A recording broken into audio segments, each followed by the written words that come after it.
Hi all, I'm going to pass you across to Mark Sloboda, who's going to give you an update of Labour Richard Marles' expenditure on Ukraine neo-Nazi battalions.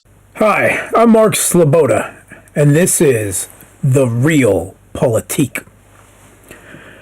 Italian police have foiled a deadly terrorist plot by Italian neo-Nazis, working together with the West-backed Kiev Putsch regime's state-armed and funded Azov battalion in Ukraine.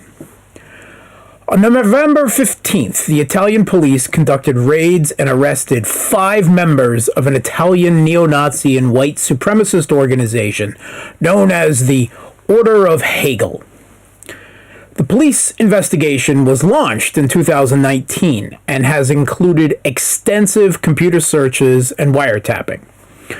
This neo-Nazi cell was stockpiling weapons and planning terror attacks on both civilian and military targets in Italy, including a shopping mall and police barracks, with the stated goal of imitating the far-right massacres in Christchurch, New Zealand in 2019.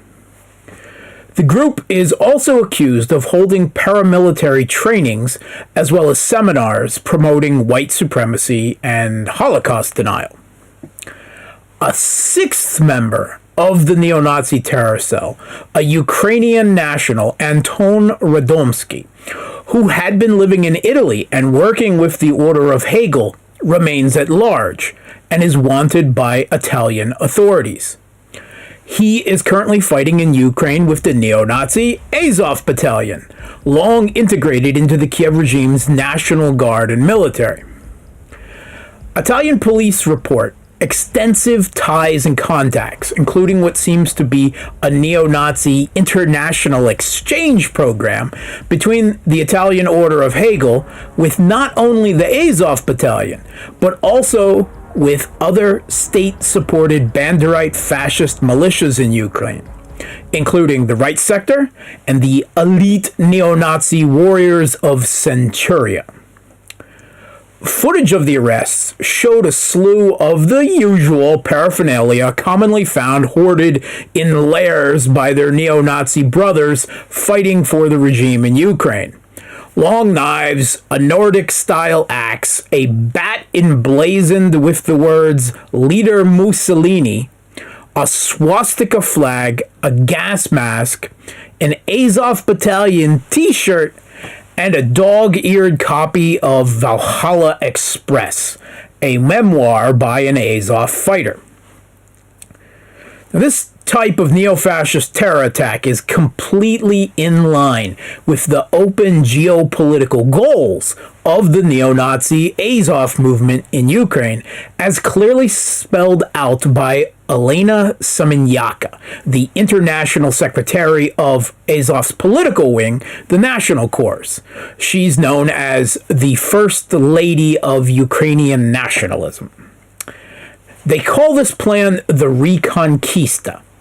After solidifying their state-within-a-state hold on Ukraine and then conquering Russia, they plan to extend their fascist revolution to Europe and then the US to claim the territory back for the white race.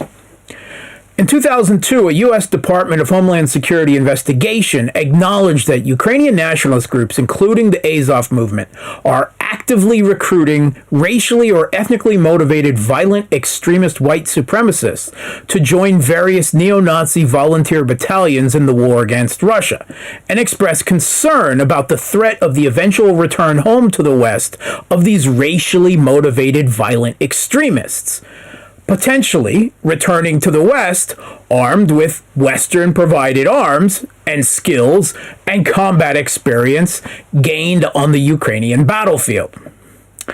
An FBI report has already detailed how Azov has been radicalizing and training members of the violent white supremacist Rise Above movement in the U.S. While Western neo-Nazis have found support and safe space in the Kiev regime's armed formations, the arrests and warrants against the Order of Hegel in Italy that planned terror attacks clearly shows the inevitable blowback coming from NATO's proxy war in Ukraine on Russia, as its battle-hardened ideologically extreme far-right fighters, trained, armed, and funded in proxy by Western governments, return home. Crows coming home to roost. Reap the whirlwind.